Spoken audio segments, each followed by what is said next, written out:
বিচারপতি সাক্ষাৎকারে বলতেছে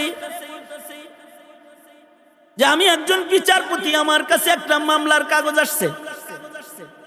মামলাটা করছে ছোট ভাই বড় ভাইয়ের নামে মামলা করছে।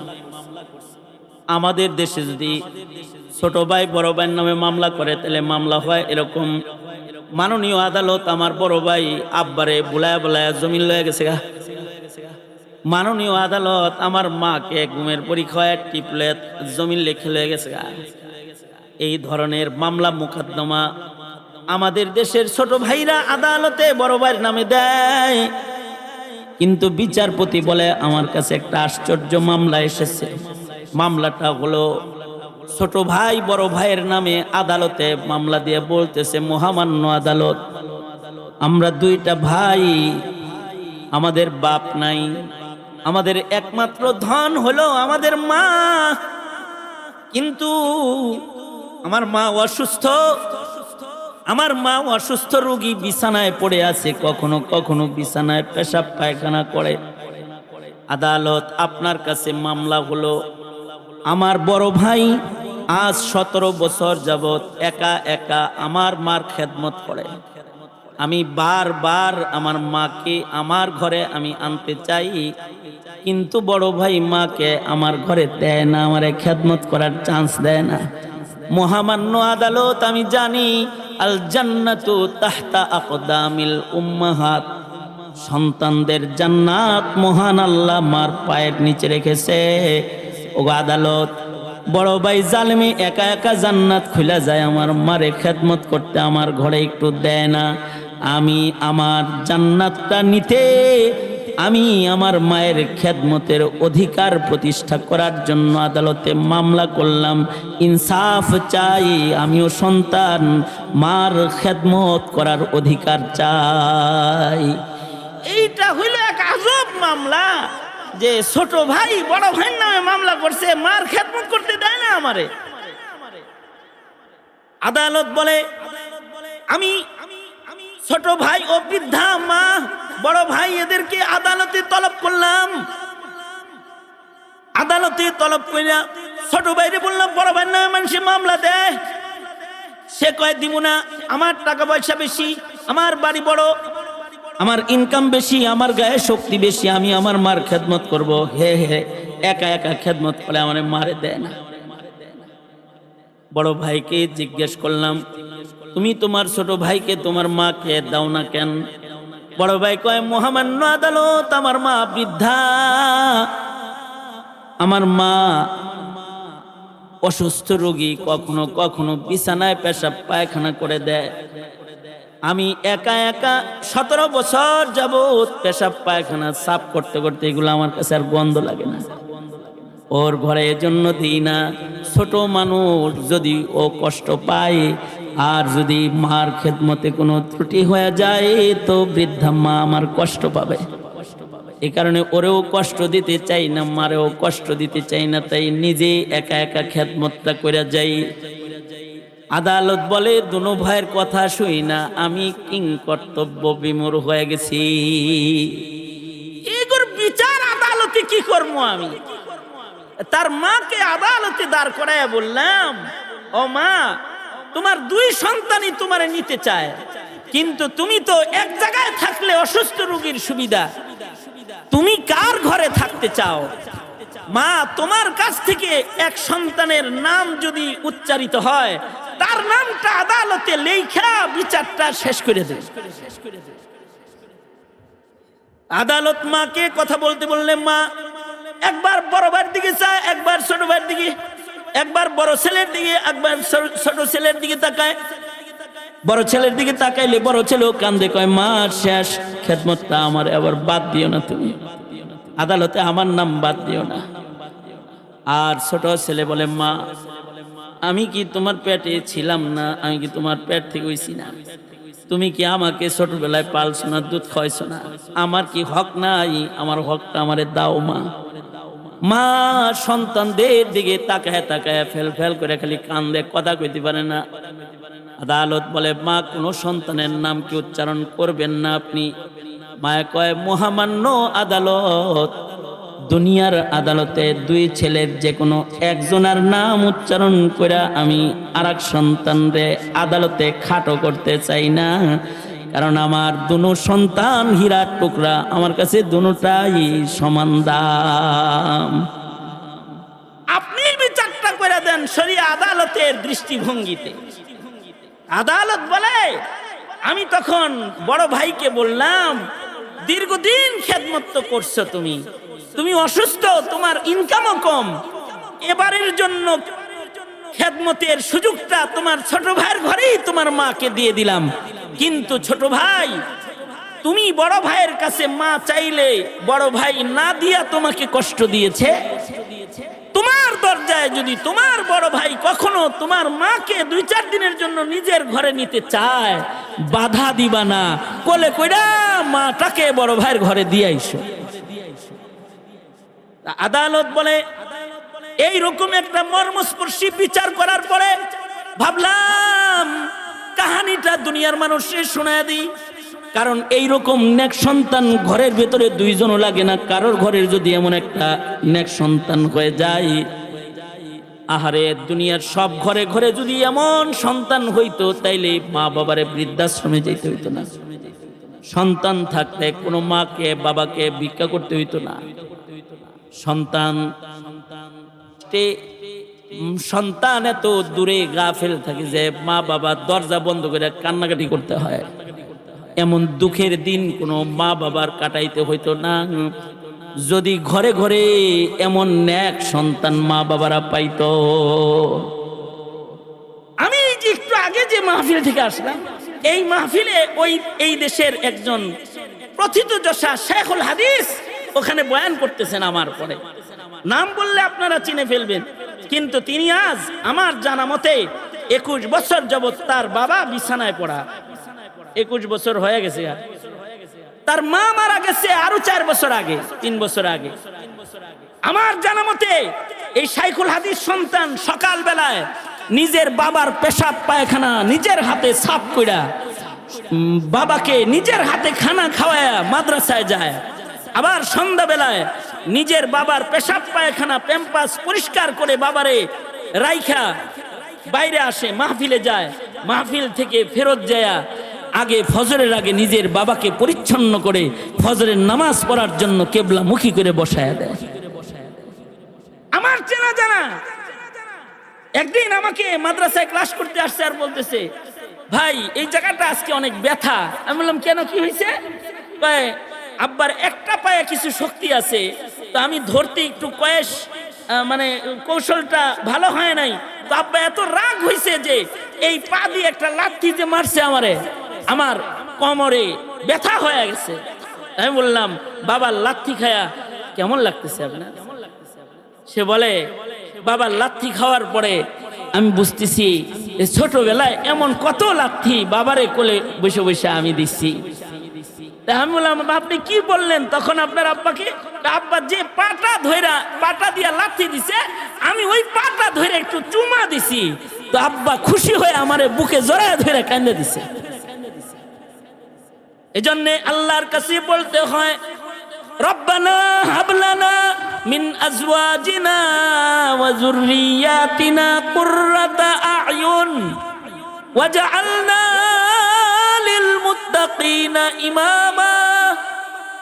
আমাদের বুজুর্গরা বলে, আরবিতে বলতে না পারো বাংলায় বলো, এমন সন্তান দে আল্লাহ, এমন সন্তান দে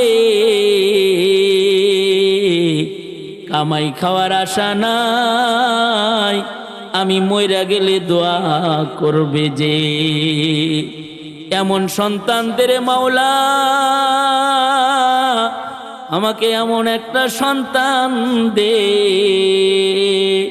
কামাই খাওয়ার আশা নাই, মইরা গেলে দোয়া করবে যে।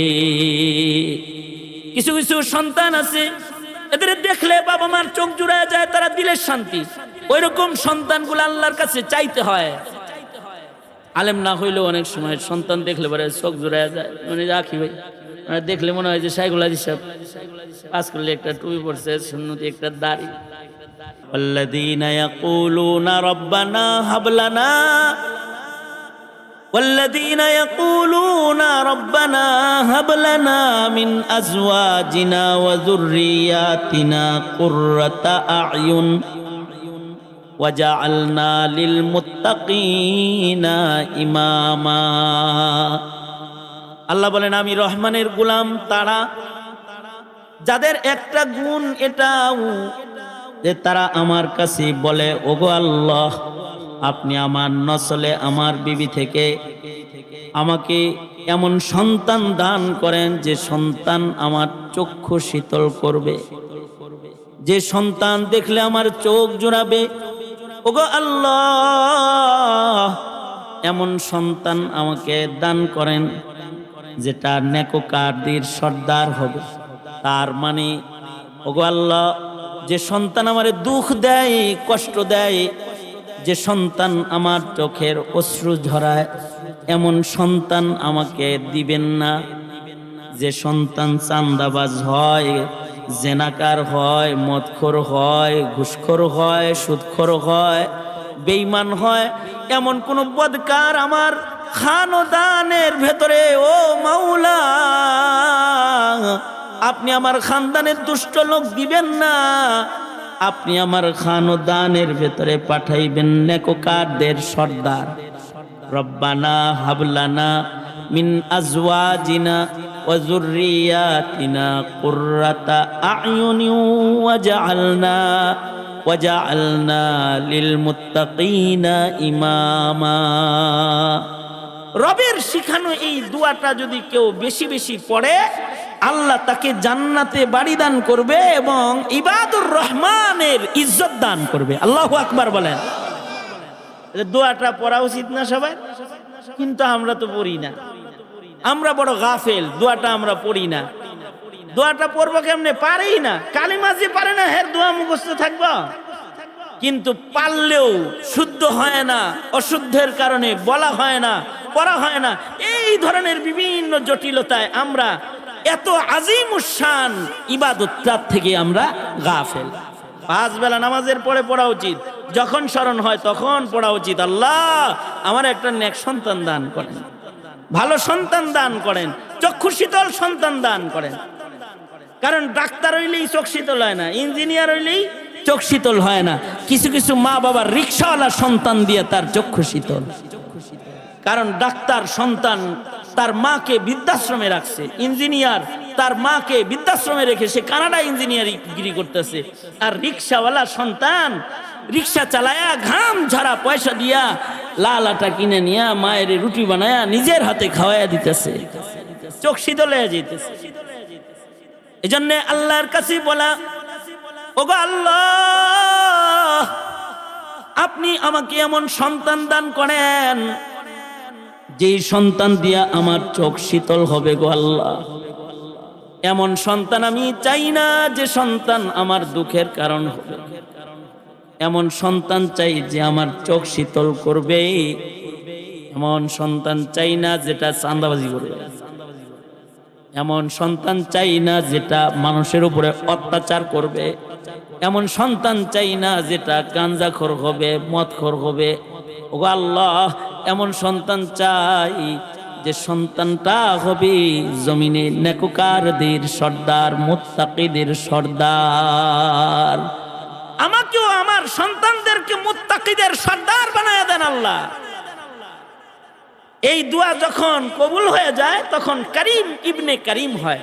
যেমন শেখুল হাদিস ইবনে শেখুল হাদিস, পীর শায়েখ ইবনে শায়েখ, চরমনের শায়েখ ইবনে শায়েখ, শায়েখুল হাদিস ইবনে শায়েখুল হাদিস, নেককার ইবনে নেককার, করিম ইবনে করিম।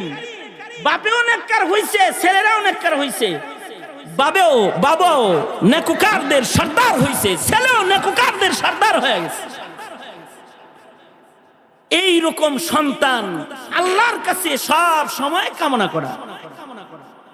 যদি কারোর একটা সন্তান কোন রকম ভালো সন্তান হয় তাহলে দুনিয়ার জীবনে তার হয় রাহাত, ইতমিনান, শান্তি দুনিয়ায় পায়, খেদমত পায়, আর কবরে রহমত পায়, দোয়া যায়। দোয়া করে সন্তানে। আর হাসরের মাঠে সন্তানের কারণে ইজ্জতের মুকুট আল্লাহ তাআলা পিতামাতাকে দান করে, যদি খালি নসরের একটা ছেলে ভালো হয়। সৌদি আরবে একটা পত্রিকা বের হয়, পত্রিকাটার নাম হলো আর রিয়াদ। এই পত্রিকায় এক বিচারপতির সাক্ষাৎকার ছাপছে। বিচারপতির সাক্ষাৎকার, বিচারপতি সাক্ষাৎকার দিতে যায় নিজেও কাঁদছে, গোটা সৌদি আরব কাঁদছে। বিচারপতি সাক্ষাৎকার কেন দিল? সে সাক্ষাৎকার দিয়ে বলছে যে আমাকে রিয়াদের বিচারের মঞ্চে একটা বিচার আমাকে কাঁদাইছে, এত কাঁদাইছে যে আমি চোখের পানি থামাইতে পারতেছি না, এরকম কান্না কাঁদছি। তাই আমি আমার কান্নার ইতিহাসটা সবাইকে জানাইতে চাই। ربنا هب لنا من أزواجنا وذرياتنا قرة أعين وجعلنا للمتقين إماما وقال النبي صلى الله عليه وسلم كونوا من أبناء الآخرة ولا تكونوا من أبناء الدنيا أو كما قال عليه الصلاة والسلام اللهم صل على محمد وعلى آل محمد كما صليت على إبراهيم وعلى آل إبراهيم إنك حميد مجيد اللهم بارك على محمد وعلى آل محمد كما باركت على إبراهيم وعلى آل إبراهيم إنك حميد مجيد। রওজাতুল উলুম বালিকা মাদ্রাসার উদ্যোগে আয়োজিত মহতি ওয়াজ মাহফিলের মোহতারাম সভাপতি, উপস্থিত হযরত, বুজুর্গ উলামায়ে কেরাম, সম্মুখপানে সমবেত দিন প্রিয়, ইসলাম প্রিয়, দিনদার ইমানদার মুমিন মুসলমান ভাইয়েরা, পর্দার আড়াল থেকে আলোচনায় শামিল মা বোনেরা, বিশ্বজগতের মালিক, বিশ্ব প্রতিপালকের বিশ্ব দরবারে কালিমাতুশ শুকর, যে মহান রব্বুল আলামিন অত্যন্ত দয়া করে, মায়া করে, ভালোবেসে রহমতি বরকতি জান্নাতের টুকরা বাগানে উম্মতের উলামায়ে দ্বীনদের সোহবতে আল্লাহ তাআলা আমাদেরকে আসার বসার তৌফিক দান করেছেন। কালিমাতুশ শুকর, শুকরিয়া আদায় করি জবান খুলে, ভক্তি ভরে, সমস্বরে আওয়াজ করে, মোহাব্বতে সকলে বলুন আলহামদুলিল্লাহ। বিকাল থেকে ওলামা হযরতগণ অত্যন্ত কিমতি বয়ান আপনাদেরকে শোনাইছেন। আজকের মাহফিলের অতিথি মেহমানরাও গুরুত্বপূর্ণ কথা আপনাদের সামনে রেখেছেন। আমি সর্বশেষে বরকতের নিয়তে কোরআনে হাকিমের অধিক পঠিত ও তিলাওয়াতকৃত একটি আয়াতে কারিমা, নবীজির হাদিসের অংশ, এগুলো আপনাদের সামনে পেশ করেছি।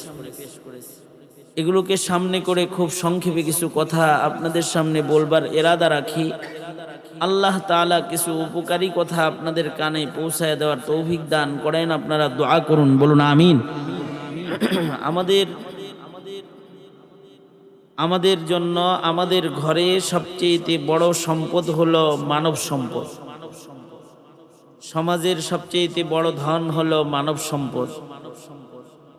সৃষ্টির শ্রেষ্ঠ হলো মানব সম্পদ।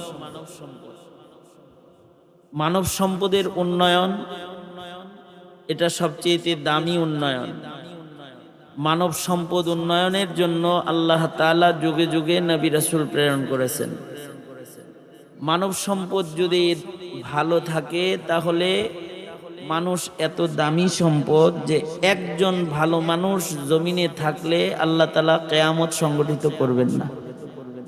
যতক্ষণ জমিনে বসে একজন মানুষ বলবে আল্লাহ আল্লাহ আল্লাহ আল্লাহ, তো লা তাকুমুস সাআহ, কিয়ামত হবে না। তাহলে মানুষ কত বড় সম্পদ। তবে এই সম্পদটা যদি যেমন দামি সম্পদ মানুষ, তেমন এটা খারাপ হইলে সবচেয়ে নিকৃষ্ট হয়। খাবারের ভিতরে ভালো খাবার যদি পচে যায় ওটা বেশি নষ্ট হয়। ভাত, পচা ভাত খাওয়া যায়, এটারে আবার খিচুড়ি বানান যায়। এই 2-3 দিন আগেও আমার বাসায়ও কিছু ভাত পান্তা হয়েছে, তো বিবি সাহেব মনে করছে কি এটারে আবার খিচুড়ি বানাইছে। খিচুড়ি বানায় সকালবেলায় গরম খিচুড়ি খাইতে দিচ্ছে। আমি বললাম খিচুড়িতে এরম এরম লাগে, খিচুড়ি কিন্তু এটা পচা ভাতের খিচুড়ি। তো ভাত পয়সা গেলেও খাওয়া যায়, কিন্তু বিরিয়ানি যদি পয়সা যায় এটা কিন্তু খাওয়া যায় না, এটার কোনো প্রসেসিং করা যায় না। মানব সম্পদ শ্রেষ্ঠ সম্পদ। একজন মানুষের জন্য আসমান জমিন সব আল্লাহ তাআলা ঠিক রাখবেন, কিন্তু মানুষ যদি পচে যায়, নষ্ট হয়ে যায়, তাইলে এই মানুষটা নাজাসুল আইন, শুয়োর কুকুরের চেয়ে বেশি নিকৃষ্ট হয়ে যায়। আল্লাহ পাক বলেন উলাইকা কাল আনআমি বালহুম আযাল, বালহুম আযাল, তার মানে মানুষ পচে গেলে এটা শুয়োরের মতো। বালহুম আযাল, বরঞ্চ এটা শুকরের চেয়ে বেশি নিকৃষ্ট। কারণ শুকর তো নির্ধারিত গণ্ডিতে নাপাক ছড়ায়, কিন্তু মানুষ যদি খারাপ হয় তাহলে ওর নাপাকি সারা দুনিয়াতে ছড়ায়। যেমন কাদিয়ানি নাপাক মানুষ, ওর খারাপই শুধু কাদিয়ান গ্রামে আছে না সব জায়গায় গেছে? কথা কন না কেরে, জোরে আওয়াজ করে বলেন। যেমন হাসিনা একজন মানুষ, কিন্তু এর খারাপই সারা দেশ জুড়ে ছড়ায় গিয়েছে। ঠিক না ভাই? ঠিক ঠিক না? মানুষ যদি খারাপ হয় তাহলে এর খারাপিটা সারা জমিনে ছড়ায় যায়।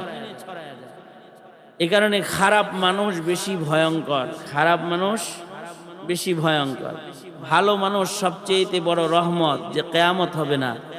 আর নিকৃষ্ট মানুষ সবচেয়ে বড় গজব, সবচেয়ে বড় অশান্তি। নিকৃষ্ট মানুষ যদি কোনো ঘরে জন্মগ্রহণ করে তো ঘর নষ্ট হয়ে যায়। নিকৃষ্ট মানুষ যদি সমাজপতি হয়ে যায়, সমাজ নষ্ট হয়ে যায়। আর নিকৃষ্টরা যদি রাষ্ট্রের প্রধান হয়ে যায়, দেশ নষ্ট হয়ে যায়। এ কারণে মানুষ, ভালো মানুষ দরকার। মানুষ কি দরকার বলেন? কি মানুষ দরকার? ভালো মানুষ দরকার। ভালো মানুষ দরকার সর্বক্ষেত্রে, আমাদের ঘরে, আমাদের সমাজে, আমাদের রাষ্ট্রে, সব জায়গায় কি মানুষ দরকার? জোরে আওয়াজ করে বলেন, কি মানুষ দরকার? ভালো মানুষ দরকার। আমাদের সংসারে, আমাদের ঘরে যে মানুষগুলো নতুন নতুন আহে, এইগুলা কে দেয়? জোরে বলেন তা। বুঝে থাকলে আওয়াজ। আপনার বুবা কেউ আছেন এখানে? কেউ বুবা আছেন? তাহলে আমার লগে কথা কইবেন। আর আপাতত ফোন টিপি ফোনে কথা কাটি, এটি বন্ধ করেন। আমি তো আমার ফোন বন্ধ করে গাড়িতে রেখে আসছি, আপনাদের সাথে কথা বলবো এই জন্য ফোন রেখে আসছি। কারণ আমি যদি ফোন খোলা রাখি আপনারা আমার ওয়াজ শুনতে পারবেন? হ্যাঁ, কি কন? শুনুন যাইব। এই কারণে কমাস কম কিছু সময় মন দিয়ে কিছু শুনলে এটা অনেক দিন স্মরণ থাকে। এজন্যে একটু তাওয়াজ্জুহ এই দিকে। আমার লম্বা ওয়াজ করার কোনো এরাদা নাই, যোগ্যতাও নাই, এরাদাও নাই। এরাদা নাই এজন্যে আমি তো সারা দিন কথা কই, সারা রাত কথা কই। সকাল থেকে কথা শুরু হয় আর রাত একেবারে ঘুমের আগ পর্যন্ত 12টা-1টা পর্যন্ত কথা চলতে থাকে। এ কারণে আমি বেশি কথা বলতে বলতে আমি তিক্ত বিরক্ত হয়ে যাই অনেক সময়। এ কারণে কথা লম্বা না, কথা ছোট করে বলতে হবে। কিন্তু আমার কথাগুলো খেয়াল করে শুনলে আপনার অনেক দিন স্মরণ থাকবে। তা আমি বুজুর্গদের একটি ছোট্ট সবক আপনাদের সামনে তাকরার করার এরাদা করেছি। তা আপনারা তাওয়াজ্জুহ এই দিকে রাখেন, খেয়াল করে কথাগুলো শোনেন, তাইলে আমারও ভালো লাগবে, আপনাদের শুইনাও আপনাদের স্মরণ থাকবে। আল্লাহ তাআলা মজলিসের আদব রক্ষা করার তৌফিক দান করেন, আমিন বলেন। আপনারা সবাই কথা বলতে পারেন তো? বোবা টোবা কেউ নাই তো? এনে বোবা আছেন কেউ? কথা কইতে পারেন না? জোরে আওয়াজও তো দিতে পারেন, চিল্লাইতে পারেন? আপনারা জোরে কথা কইতে পারেন? মাশাআল্লাহ, তাহলে তো খুব ভালো হয়েছে। তাহলে বুঝা থাকলে এবার বলেন আমাদের ঘরে যে সন্তান সন্ততিগুলো জন্ম হয় এগুলো দেন কে? আরো ইমানটাকে স্বচ্ছ করি, নিজের প্রজন্মকে ইমান শিখাই। কবর মাজার কোনো সন্তান দিতে পারে? খাজা বাবা সন্তান দিতে পারে? কোনো দরগায় গেলে সন্তান পাওয়া যায়? সন্তান সন্ততি ঘরে মানুষ, নতুন মানুষ কে পাঠায়? জোরে আওয়াজ করে বলেন। তিনিই যেহেতু পাঠান, এই কারণে ব্যক্তির যোগ্যতায় ছেলে মেয়ে হয় না, ব্যক্তির ইচ্ছায়ও ঘরে ছেলে মেয়ে। এই এই এই এই তোর কথা বলছিস কেন? যা এখান থেকে যা। কথা বলছিস কেন? আমি কি তোর এলাকায় ডেলি আসি? আমি আজকে মরে গেলে এটা আজকে আমার শেষ মাহফিল। আমার কাছে একটা ছোট্ট মাহফিলের অনেক মূল্য, কারণ আমি আজকে যদি মারা যাই, আমি তো হাসিনার জেলখানায় একবার মরছিলাম আদামরা। এখন যে বাচ্চা রয়েছে আমি কথা বলতেছি, আমি প্রত্যেকটা মাহফিলে বসার সময় মনে করি যে এটা আমার শেষ মাহফিল হইতে পারে, যে না আমার মাহফিলের অনেক কদর আমার কাছে। তোদের যাদের আমার মাহফিল কদর নাই, তোরা চলে যা, বাড়ি চলে যা, তো করে আটকায় রাখছে কে? কথা বস কেন? বয় এদিকে, বস এদিকে।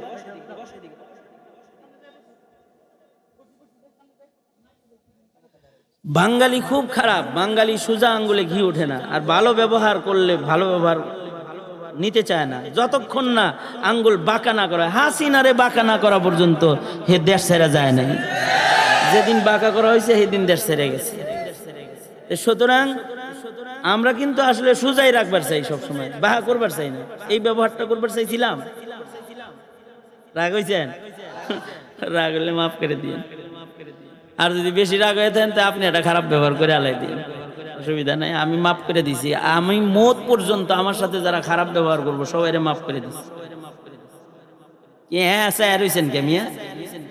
আমি যখন জেলখানা থেকে বের হই, তো জেলখানার বাইরে এক পাও, ভিতরে এক পাও দাঁড়ায় রয়েছি। আমি দাঁড়ায় রয়েছি, পুলিশ আমার ধাক্কায়, বাইরেন না কে আপনি? খারাপ রয়েছেন কে? আমি কাম করতেছি, কাম করতেছি, পরে বেরিয়ে।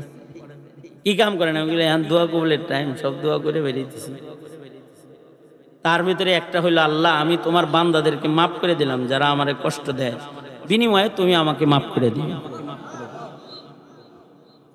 ইল্লা হাসিনা। কিন্তু হাসিনা যে জেলটা খাটাইলো এটা মাফ করতে পারতেছি না, আল্লাহ তুমি আমার মাফ করে দিও। ও যে আলেমদের উপর অত্যাচার করেছে এর বিচার তোমার কাছে চাই গেলাম। এই জেল গেটে দাঁড়ায় যখন বের হই, রমজান মাস, রোজার মাসে গ্রেফতার হয়েছি, রোজার মাসে বাইরে হয়েছি, এ কথা কয়া তারপরে বাইরে হয়েছি। তো করে মাফ করে দিছি হাসিনা ছাড়া। সুতরাং কথা দিলে, গালি দুইটা দিলে দিয়ে দিস, সমস্যা নাই, কোনো গুণ হইব না তোর, ওই কারণে আমি মাফ করে দিছি যে আগে। সুতরাং আমি কয়েকটা কথা কমু একেবারে, মানে আকি ভাই যা কইছে এরপরে আর কোনো ওয়াজ লাগে না, দরকার নেই আসলে। তারপরেও বৈশাই যেহেতু পড়ছি, দোনো হাত উপরে তোলেন, নাড়াচাড়া দেন দেখি। আপনারা তো অ্যাক্টিভ পজিশন, মাশাআল্লাহ। জোরে জবান খুলে বলেন সুবহানাল্লাহ, আওয়াজ করে বলেন আলহামদুলিল্লাহ, বলেন লা ইলাহা ইল্লাল্লাহ, আল্লাহু আকবার, আল্লাহু আকবার। হাত নামান। এই যেমন আমার সাথে ছিলেন, এইভাবে আমার সাথে অল্প সময় থাকেন। তা আমি যেটা বলতেছিলাম, মানুষ খারাপ হইলে পরে এটা সবচেয়ে নিকৃষ্ট। নিকৃষ্ট মানুষ যেন ঘরে না আসে এই কামনা, কারণ ঘরে মানুষ পাঠায় কে? বিয়া করলেই কি ছেলে হয়? হ্যাঁ, নওয়াইতু আনলিল ছেলে, আর বিয়া হইব ছেলে? ও হয় না। আমার এক সাথী, এর 7 নাম্বার মেয়ে কয়দিন আগে হয়েছে। সে প্রতি বছরই দোয়া চায়, ভাই এবার চান্সটা দিন, একটা ছেলে দিন হয়। এই দোয়া চাইতেছে, আমার কাছেই চাইতেছে মনে হয় যে 5 বছর যাবত। 2 মেয়ে হওয়ার পর এই দোয়া কয় যে ভাই হজে যাইতেছেন, কাবা ধরে একটু কয়ে আমার জন্য একটু আল্লাহ। কিন্তু হ্যাঁ 7 নাম্বার হয়েছে কয়দিন আগে। ছেলে মেয়ে দেয় কে? জোরে বলেন। আবার অনেকের ঘরে মেয়ে নাই, শুধু ছেলে, দেয় কে? আর অনেকের কবিরাজ বাইটটা খাওয়াইলো বাচ্চা হয় না, দেয় না, বঞ্চিত রাখে কে? চিল্লায় জোরে বলেন আল্লাহ। এটা কিন্তু ঈমান। এই ঈমান যদি থাকে তাহলে 11 মেয়ে হইলো বউ তালাক হইব। অনেকে আছে না, 2 মেয়ে 3 মেয়ে হয়েছে, দেয়া বউরে ছাইরে দিছে, আর এক বিয়ে করছে। তার মানে হলো তাকে মেয়ে দান করতেছেন কি তার বউয়ে না আল্লাহ? জোরে আওয়াজ করে বলেন কে দিতেছে? যার যে হইতেছে না এটা কার ফয়সালা? অনেক স্বামী স্ত্রীর বন্ধনে বাচ্চা কাচ্চা নাই, তাতেও বিবাহের বন্ধন ছিন্ন হয় না, কারণ বাচ্চা দেন না কে? ইচ্ছা করলে তিনি বন্ধাকে বাচ্চা দিতে পারেন না? হযরত জাকারিয়াকে ইয়াহইয়া দান করছেন কে? বিয়া ছাড়া হযরত মরিয়মকে পেটে ঈসা আলাইহিস সালাম দান করছেন কে? জোরে আওয়াজ করে বলেন, আল্লাহ। সুতরাং আমাদের ঘরে যত সন্তান হয়, এগুলো নতুন নতুন মানুষ আসে, এটি পাঠায় কে? এই সন্তানগুলাও যেন অমানুষ না হয়, এই সন্তানগুলা যেন বদকার না হয়, এই সন্তানগুলা আগত মানুষগুলা প্রজন্মগুলা যেন নেককার হয়। এই দোয়া প্রত্যেক পিতার জিম্মাদারি, প্রত্যেক মানুষের জিম্মাদারি। এই দোয়া করা এটা একটা ইবাদত। আমরা অনেক দোয়া করি কিন্তু নেক সন্তান চাই না, আমরা এটা ভুলা যাই অনেক সময়, এটা চাওয়ার কথা মনে থাকে না। কিন্তু আল্লাহর কাছে বলতে হবে যে আল্লাহ আপনি আমারে একটা ভালো মানুষ দেন, আল্লাহ ভালো মানুষ দেন। এই দোয়া যদি কেউ করে, দোয়াটা যদি কবুল নাও হয়, তার দোয়ায় যদি তার একটা ছেলে মেয়ে নাও হয়, তাতেও শুধু দোয়া করার কারণে তার নামটা আল্লাহ তাআলা ইবাদুর রহমানের লিস্টে লিখে দিলেন, এবং আল্লাহ তাআলা এই দোয়ার কারণে তাকে জান্নাতে বাড়ি দান করবে, শুধু দোয়াটা করার কারণে। কারণ দোয়া করলেই কবুল হওয়া জরুরি, আল্লাহ যদি কবুল না করে তাতেও দোয়া করার কারণে পুরস্কারগুলো আল্লাহ তাআলা দিয়ে দিবেন। আল্লাহ বলেন এই দোয়া করবা তোমরা, তাহলে আমার গোলাম হইতে পারবা। হজের সফরে এক বুড়া চাচার সাথে আমি থাকি, চাচার মেয়ের জামাই আমার জন্য আর চাচার জন্য নাস্তা নিয়ে এসেছে। চাচা কয় হুজুর এটা আমার ছোট মেয়ের জামাই। আমি তো দেখে মনে করছি আকিবের মতো আর কি, এরকম খুব এবারে মনে হইতেছে যে সেগুলা দিচ্ছে এরকম একটা ভাব আর কি। তা আমি বললাম ভাই কোন মাদ্রাসার খাদেম আপনি, কোন মাদ্রাসার খাদেম? তা উনি তো লজ্জা পাইছে, হুজুর আমি একজন ইঞ্জিনিয়ার, আমি আলেম না। তবে দাওয়াত ও তাবলীগের মেহনতের বরকতে, আল্লাহ ওয়ালাদের সোহবতে আল্লাহ আমার একটা কালার দান করছে, রং দান করছে আর কি। আমি তাবলীগের কাজ করি। আমি বললাম আপনার এই রংটাও ময়দানে মাহশারে আপনার নাজাতের উসিলা হয়ে যেতে পারে। কারণ আল্লাহর রাসূল বলেছেন মান তাশাব্বাহা বিকাউমিন ফাহুয়া মিনহুম, যাকে যার মতন লাগবে ময়দানে মাহশারে তার সাথে তার হাসর হয়ে যাবে। নেককারের লগে যদি চেহারা মিল থাকে, নেককারের সাথে যদি হাসর হয়ে যায় আবার, তাই তো জিতে গেলেন গা। চাচারে বললাম এটা যেহেতু আপনার ছোট মেয়ের জামাই, তাহলে বোঝা যায় বড় মেয়েও আছে, আরো মাইয়াটাই আছে, আপনার ছেলে মেয়ে মোট কয়জন? চাচা কয় 2 ছেলে 2 মেয়ে। আমি বললাম সবগুলার কালারই কি এরকম? কয় আলহামদুলিল্লাহ, আল্লাহ আমার ছেলে মেয়েরে হালাল হারামের বুঝ দিছে, জায়েজ না জায়েজের ইলম দান করছে, ওরা শরীয়ত মেনে চলে, পর্দা করে, সুন্নতি দাড়ি, ওদের দেখলে আমার দিলটা ঠান্ডা হয়ে যায়। আলহামদুলিল্লাহ, আমি খুব সন্তুষ্ট। আমি বললাম এটা আপনি দুনিয়াতেই একটা জান্নাতে আছেন, দুনিয়া আপনার ঘরটা একটা জান্নাতের বাগান। সকালে কোরআন তেলাওয়াত হয়, গানের আওয়াজ নাই, আল্লাহ বিল্লাহর লোক, নেককারদের চেহারা দেখেন ঘরের ভিতরে, কত নিয়ামত আল্লাহ আপনারে দান করছে। এই বেচারা আরো কান্না শুরু করছে, জি আলহামদুলিল্লাহ আলহামদুলিল্লাহ। কিন্তু এর জামাই আমার কানে কানে কয় কি হুজুর আব্বা মিথ্যা কথা কইতাছে। আমি বললাম কি মিথ্যা কথা কয়? কয় ওনার ছেলে হইলো 3টা, উনি একটা বাদ দিয়ে লইছে। তার মানে বুঝেন না হুজুর, ওনার 5 সন্তান, 3 ছেলে 2 মেয়ে। আপনার কাছে মিথ্যা কথা কইছে, 2 ছেলে 2 মেয়ে, একটা গনে নেই। আমি চাচাকে বললাম চাচা রিপোর্টটা বেশি ভালো না আপনার, কারণ আপনি তো মিথ্যা কথা বলছেন। চাচা আপনি কি জানেন এটার নাম মক্কাতুল মুকাররমা? এখানে কোনো নেক কাজ করলে 1 লাখ গুণ বেশি হয়।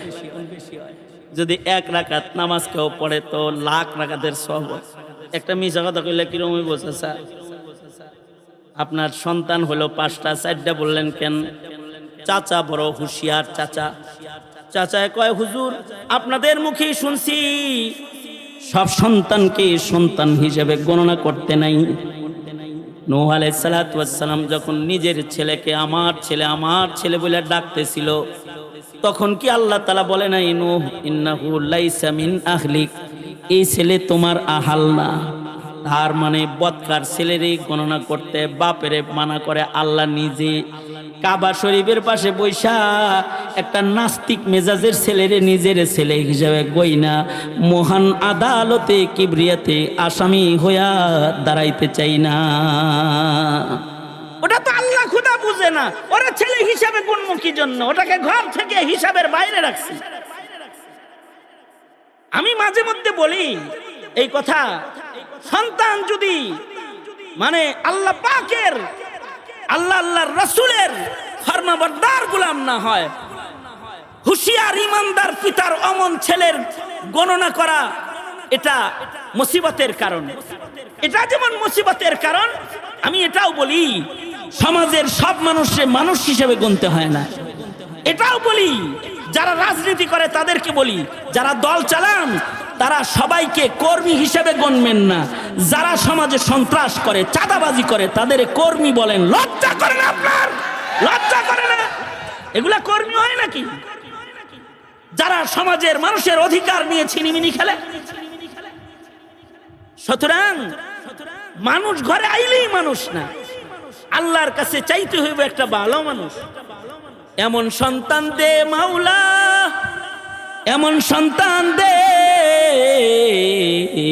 কামাই খাওয়ার আশা নাই, মইরা গেলে দোয়া করবে যে। দুনিয়াতে পিতা হলো মোট 3 প্রকার, তার ভেতরে 2 প্রকারের পিতারা উৎকৃষ্ট, 1 প্রকারের পিতারা নিকৃষ্ট। হযরত থানবীর এই কথাটা বইলাই আমি আপনাদের কাছ থেকে বিদায় নিব আর বলবো যে আপনারা এই প্রকারের বাপটা হইন, চেষ্টা করে। কারণ আপনার ছেলেরে নষ্ট করার লেগে হাসিনা 20 বছর মেহনত করছে পূজা শিখাইতে, গোমাতা শিখাইতে। কথা বলেন না কেন? জোরে আওয়াজ করে বলেন না কেন? 20 বছর মেহনত করছে না? ট্রান্সজেন্ডার শিখাইছে, ডারউইনের ভ্রান্ত মিথ্যা মতবাদ পড়াইছে। আর এক শয়তান তারাইছি ছাত্রদের রক্তের উপরে ক্ষমতায় বসে, আর এক শয়তান এখন যারা ক্ষমতায় আছে তারা আপনার সন্তানকে পূজায় পাঠাইতে না, আপনার ঘরকে পূজা মন্দির বানাইবার চক্রান্তে তারা লিপ্ত। তারা অলরেডি প্রতিবেদন জারি করেছে যে স্কুলে স্কুলে গানের শিক্ষক নিয়োগ দাও। তার মানে হলো অতি সত্বর আপনার ঘরটাকে হারমোনি আর ঢোল তাবলার জায়গা বানাইবার চক্রান্ত তারা করতেছে। কোন পথে যাইবেন? সুতরাং রাষ্ট্রযন্ত্র আপনার সন্তান রক্ষা করবে এটার গ্যারান্টি নাই। হ্যাঁ, গ্যারান্টি তখন হবে যখন এদেশে খেলাফত আলা মিনহাজিন নবুওয়া প্রতিষ্ঠা হবে, সরকার যখন ইসলামের সরকার হবে, মুসলমানের ঈমান কেড়ে নেওয়ার ক্ষমতা তখন কোন শিক্ষাঙ্গনের বারান্দায় থাকবে না। তখন থাকবে না। তখন তবে আপনার সন্তান যেটা আপনার ঘরে আছে, আপনি এখন পিতা হিসেবে কয় নাম্বার পিতা হইবে? হযরত থানবী বলেন পিতা মোট 3 প্রকার। 1 প্রকারের পিতা হলো সন্তান জন্ম দিয়া ছাইরা দেয়, না শিক্ষা দেয় না তালিম তরবিয়ত কোনো কিছু দেয়। যেমন ঢাকা শহরে যত বাবাখোর ইয়াবাখোর ছিনতাইকারী আছে ওদের পিতৃ পরিচয় নাই। কোন পিতার ঔরসে জন্মাইছে কিন্তু বাপেরা সন্তানের কোনো তরবিয়ত দেয় না, জায়গা দেয় না, শিক্ষা দেয় না, তাদেরকে রাস্তায় ছেড়ে দেয়। এরা হলো সর্বনিকৃষ্ট পিতা। আর একদল পিতা আছে যারা সন্তান জন্ম দেওয়ার পরে সন্তানদেরকে বেশি আদর করে, স্বর্ণের প্লেটে খাওয়ায়, ডুপ্লেক্স বালিতে রেখে যায়, ভালো গাড়ি দেয়, ভালো মোবাইল কিনা হাতে দিয়ে দেয়, ল্যাপটপ কিনে দেয়, এসি ঘর সন্তানরে সারা রাত অনলাইনে নিরিবিলি আড্ডা দেওয়ার জন্য দিয়ে দেয়। সব কিছু করে, বিদেশের ভার্সিটিতে তাকে পড়ায়, কিন্তু তাকে শিক্ষা দেয় কিন্তু দিন দেয় না। দিন না দেওয়ার কারণে এই সন্তানগুলা শিক্ষিত হয় বটে, কিন্তু এগুলো হয়ে যায় শিক্ষিত শয়তান, এগুলো হয়ে যায় শিক্ষিত চোর, শিক্ষিত ডাকাত, শিক্ষিত খুনি। বুঝা থাকলে বলেন তো, অশিক্ষিত চোর বেশি ভয়ঙ্কর নাকি শিক্ষিত চোর বেশি ভয়ঙ্কর? অশিক্ষিত ডাকাত বেশি ভয়ঙ্কর না শিক্ষিত ডাকাত বেশি ভয়ঙ্কর? অশিক্ষিত খুনি তো রাস্তাঘাটে মারে, মানুষ মারে। আর হাসিনার মতো শিক্ষিত খুনি যারা, তারা আইন প্রণয়ন করে কলমের খোঁচা দিয়ে তারা নতুন নতুন জুলুমের আইন বানায় তারা রাজপথে হাজার হাজার মানুষকে তারা শহীদ করে ফেলে। তারা এগুলো হলো শিক্ষিত জালেম। তারা শিক্ষা দীক্ষা ডিগ্রি পেলেও মানুষ হওয়ার শিক্ষা তারা পায় না। এরাও হয় সমাজের হনুমানের দল, মানুষ থাকে না। আর এরা এত হনুমান হয় যে শিক্ষিত হওয়ার পরে গ্রামের মানুষ এগুলো মানুষই মনে হয় না। শেষ বেলায় কারোর তো নিজের বাপেরও মানুষ মনে হয় না। বন্ধুরা যদি বলে উনি কে, বলে এটা আমার কাজের লোক রাখাল। নিজের বাবাকে রাখাল হিসেবে পরিচয় করায় দিতেও দ্বিধাবোধ করে না। শিক্ষিত অমানুষের খাতায় এগুলোর নাম চলে যায়। ঠিক না বে ঠিক? জোরে আওয়াজ করে বলেন। এই পিতারাও সোনার চামচে সন্তানকে খানা খাওয়ায়, সোনার প্লেটে লালন পালন করে বটে, কিন্তু আদর করে সন্তানটাকে বেঈমান বেদিন বানায় রাস্তায় ছেড়ে দেয়। এরাও নিকৃষ্ট পিতা। আর এক প্রকারের পিতা আছে, সন্তানকে ভালো বাড়ি ভালো গাড়ি দিতে পারে না, কিন্তু তাদেরকে আদর্শ দেয়, আখলাক দান করে, তাদেরকে দিন দান করে। তখন সমাজের মধ্যেও এই সন্তানের কারণে পিতা সম্মানী, কবরেও সম্মানী, হাসরেও সম্মানী। তার ভাঙ্গা ঘরের সামনে দিয়া এলাকার মানুষ যায় আর কয় বৃষ্টি আসলে তার ঘরের ভেতরে পানি প্রবেশ করে, ঠিক, কিন্তু ওর এই চাল ভাঙ্গা ঘরে মহান আল্লাহ দুইটা সোনার টুকরা দান করছে, কখনো চোখ উঠায় রাস্তায় চলে না। যদি আদর্শ সন্তান হয়, ভাঙ্গা ঘরে থাকলেও এই সন্তানের কারণে মা বাবা দুনিয়াতে ইজ্জতের মাকাম পেয়ে যায়। ঠিক না? ঠিক যারা বলেন। এই যে সন্তানগুলা, এর জন্য আপনাকে দোয়াও করতে হবে, মেহনতও করতে হবে। মেহনত, সন্তানদেরকে দিন শিখানোর জন্য আলাদা মেহনত। সন্তানদেরকে তাওহীদ শিখাইবেন, সন্তানদেরকে রিসালাত শিখাইবেন, সন্তানদেরকে হিকায়াতে সাহাবা শিখাইবেন, সন্তানদেরকে বেহেশতে জোর পড়াইবেন, হালাল হারাম শিখাইবেন, সন্তানদেরকে আকাবিরদের ইতিহাস পড়াইবেন, ইসলামের ইতিহাস পড়াইবেন, সন্তানদেরকে ইমানদারের পুরস্কার পড়াইবেন, সন্তানদেরকে গুনাহ করলে পরে কি ভয় কি ভীতি এটা দেখাইবেন। দিন শিখায় যদি একটা আদর্শ সন্তান জমিনের উপরে রেখে যান, তাহলে এটা হবে আখিরাতের ধন। আল্লাহর রাসূল বলেন, কেউ যদি আখিরাতের ধন একটা সন্তান রেখে যায়, তাহলে সে কবরে শুয়ে যায়, কিন্তু আউওয়ালাদিন সালিহিন ইয়াদউ লাহু, এই সন্তানটা নেক সন্তান মা বাবার কবরে শুয়ে শুয়ে ইনকামের রাস্তা খুলে দেয়। সন্তানরা নেকির কাজ করে, কিন্তু এর একটা অংশ মা বাবার কবরে চলে যায়। সুতরাং প্রজন্মের সন্তানদের প্রতি যত্নশীল হইতে রাজি আছেন তো ইনশাআল্লাহ? এই রাজি আছেন তো ইনশাআল্লাহ? কারা কারা রাজি আছেন হাত তোলেন তো দেখি। মাশাআল্লাহ, সোজা করেন, সোজা করেন। নারায়ে তাকবীর, নারায়ে তাকবীর।